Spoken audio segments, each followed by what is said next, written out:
Sa pambumad na eksena, isang martial arts expert na nagngangalang Mo ang pumasok sa himpilan ng pulisya.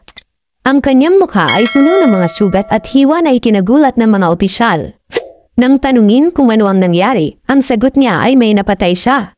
Mabilis na itinawag ito ng mga opisyal sa nakakataas at inaresto siya. Lumalabas na si Mo ay nakikipaglaban sa ring at hindi sinasadyang napatay niya ang lalaki. Alam ni Mo na mali ang nagawa niya kahit hindi sinasadya kaya sumuko siya. Makalipas ang 3 taon, isang police detective na nagngangalang Luke ang tinawag upang imbestigahan ang isang pinangyarihan ng krimen. Ipinaalam sa kanya na ang namatay ay isang boksingero. Sa unang sulyap ay napansin ng forensic na doktor ang mga putol na tadyang at paa, at mga namuong dugo sa paligid ng mga mata. Ipinapalagay ni Detective Luke na ang biktima ay pinahirapan ng ilang araw upang maging ganoon kalubha ang pinsala, ngunit sa likas na katamihan ng mga pinsala ay sinabi ng doktor na ang biktima ay malamang na nakipag-away sa isang tao na dalubhasa. Napansin din nila ang kakaibang punyal na nasa pinangyarihan ng krimen. Sa ibang lugar sa bilangguan, si Mo ay namumuhay ng payapa sa nakalipas na 3 taon ngunit madalas lang siyang inuutusan ng isang grupo ng mga preso.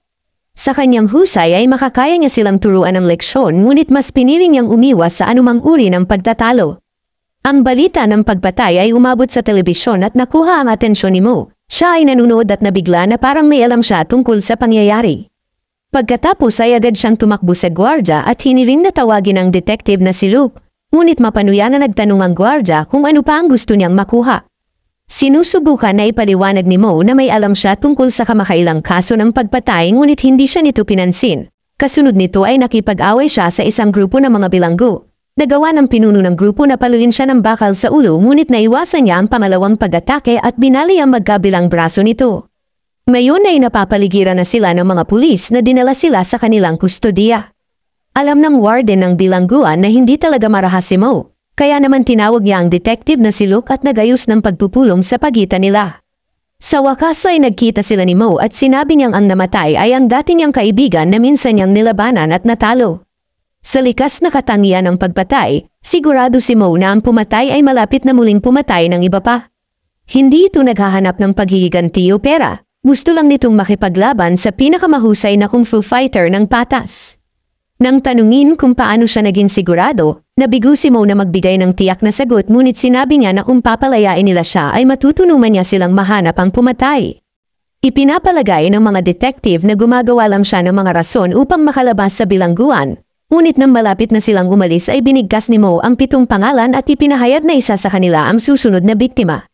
Ang mga pangalan ay ang mga mandirigma na kanyang nakalaban at natalo sa mga nakaraang taon. Si Detective Luke ay hindi naniniwala sa kanya ngunit hiniling pa rin niya sa kanyang kasama na mamulekta ng impormasyon sa lahat ng 7 tao na nabanggit. Pagkatapos ay makikita natin ang killer na humahasa ng punyal at isinusunat sa dingding ang pangalang King Yiyu. Ito ay isa sa mga taong binanggit ni Mo kanina. Nagtatrabaho siya sa isang museo ng sining at kasalukuyang gumagawa ng iskultura ng isang higanteng kalansay. Nang nag-iisa na lang siya sa showroom, biglang sumulpot ang killer sa ibabaw ng bungo at ipinakita ang kanyang mukha sa unang pagkakataon. Ipinakilala niya ang kanyang sarili bilang si Famso at hinamon si King sa isang labanan. Naglalaban sila sa tuktok nang mapansin ni King na magkaiba ang haba ng mga binti ni Famso, nakasuot siya ng sapatos na magkaiba ang taas para balansehin ang sarili. Naglaban sila gamit lamang ang kanilang mga binti ngunit nagpapakita pa rin ang kadalubhasaan. Sa kalaunan ay naipit ni Famso ang binti ng kanyang kalaban at binali ito. Makalipas ang ilang segundo ay umalis siya na iniwan ang bangkay ni King. Pagbalik sa istasyon ng pulisya ay pinag-aaralan ng detective ang mga profile ng 7 tao na binanggit ni Mo ngunit walang nakitang pagkakatulad sa mga ito. Lahat sila ay namumuhay ng payak sa iba't ibang bahagi ng lungsod. Gayunpaman ay tila interesado siya sa nakaraan ni Mo dahil nabatid niya na bumuo ito ng isang sikat na martial arts club at naging guro bago siya nakulong. Ang club ay may libu-libong tagasunod sa kasalukuyan at kinuha din siya ng Hong Kong Police bilang martial arts instructor. Habang nag-uusap ang mga detective ay nabalitaan nila ang tungkol sa pagkamatay ni King at laking gulat ni Detective Luke dahil totoo pala ang hula ni Mo. Kinabukasan ay pinalabas si Mo sa kulungan pansamantala sa ilalim ng kustodiya ng pulisya. Sa pamamagitan ng pag-inspeksyon sa pagkakasunod-sunod ng mga pagpatay, napagtanto ni Mo na pinupuntirya ng killer ang kanyang mga biktima sa pamamagitan ng pagsunod sa isang martial arts. Noong una ay pinatay niya ang boksingero na gumagamit ng kanyang mga kamay, pagkatapos ay si King na ginagamit ang kanyang mga binti sa pakikipaglaban. Kaya malamang na ang susunod niyang target ay isang tao na nakikipagbuno. May kilala si Mo na wrestler sa natitirang 6 na tao ngunit napuntahan na ni Fang So ang lalaki bago dumating ang mga pulis. Pagdating ng mga pulis sa lugar ay nakita nila ang katawan ng wrestler na itinapon mula sa bintana. Mayroon din siyang punyal na nakasaksak sa kanyang braso. Sa oras na yun ay biglang tumingin si Mo sa bubong ng isa pang gusali at nakita si Fang So. Ang kanyang masamang ngiti ang nagparamdam sa kanya na siya ang killer. Agad namang sinundan ni Mo ang lalaki at ganoon din ang ginawa ng mga pulis. Ilang sandali pa ay tumalon si Fang So sa tuktok ng isang kalapit na gusali at doon ay biglang nawala na iniiwan si Mo at ang mga pulis ng kahihiyan dahil hindi nila siya nahuli. Dahil nakakuha ng pagkakataon, nakatakas din si Mo mula sa kustudiya ng pulisya. Kinabukasan ay pumunta siya sa kanyang bayan sa Foshan kung saan nakita niya ang kanyang asawang si Xing Ying at masaya sila na nagkita muli pagkatapos ng 3 taon. Iniuwi niya siya at pinasuot sa kanya ang isang sagradong nubid. Poprotektahan siya nito upang hindi muli makagawa ng pagkakamali. Kinagabihan ay nakita ni Mo ang punyal ng killer sa isa sa mga kahon kasama ng kanyang mga gamit. Ibinunyag ni Sin na ilang buwan na ang nakararaan, isang lalaking pipilay-pilay ang dumating sa kanilang martial arts school at hiniling sa kanya na itago ang punyal. Dahil iniisip na maaaring alam ng mananalaysay ng bayan kung ano ang ibig sabihin ng simbolo sa punyal, nagpa siya ang dalawa na puntahan ito kinabukasan. Pagkatapos ay isang flashback ang nagpapakita sa atin kay Fang So kasama ang kanyang yumaong asawa na may cancer. Ito lang ang nag-iisang tao sa mundo na nagmahal at tumanggap sa kanya bilang siya. Nang malapit na itong mamatay, siya ay nagsanay ng martial arts araw at gabi upang maiwasan na isipin ang tungkol sa hindi maiiwasan na kamatayan ng kanyang asawa.